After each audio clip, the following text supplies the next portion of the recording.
Well, we're about to watch the vice presidential debate. That's what we're calling it. Kamala Harris suggests it might actually be a presidential debate. A Harris administration together with Joe Biden as the president of the United States, the Biden-Harris administration. So who exactly is running for president here? We're confused. Mark Steyn is never confused, which is why we're grateful to have him as we are tonight. Mark, who's running for president? Well, I think that's a very telling quotation, Tucker.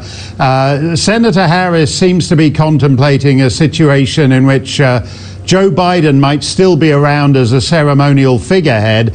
He'll get to host the banquets when Angela Merkel or Monsieur Macron flies in. But he'll be the equivalent of a constitutional monarch, and I think Senator Harris sees herself as being more of a prime minister. She'll be setting most of the actual policies and running the ship. I think that somewhere deep down, I think that's how she sees it. So does that mean that President Biden would affect the royal wave, where the hand rotates like that? Yes, that's actually trickier than it is. Yes, it is. I couldn't pull it off as a commoner. He'd need to spend a lot of time in his basement to master that royal wave. I mean, to be serious for a moment here, Tucker, nobody knows who Kamala Harris is. And actually, that wasn't bad, Tucker. Well, we're going to make you Governor General of the Solomon Islands. I've just had the telegram from Buckingham Palace.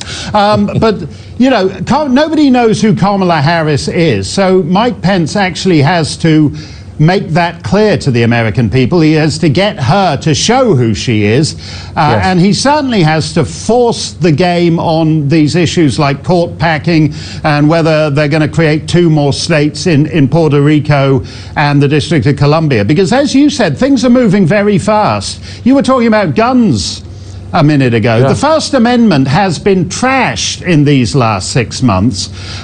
We have accepted as an apparently permanent state of emergency that churches can't hold church services. Trump is the new Hitler, but Andrew Cuomo's the guy who threatens to shut down the synagogues.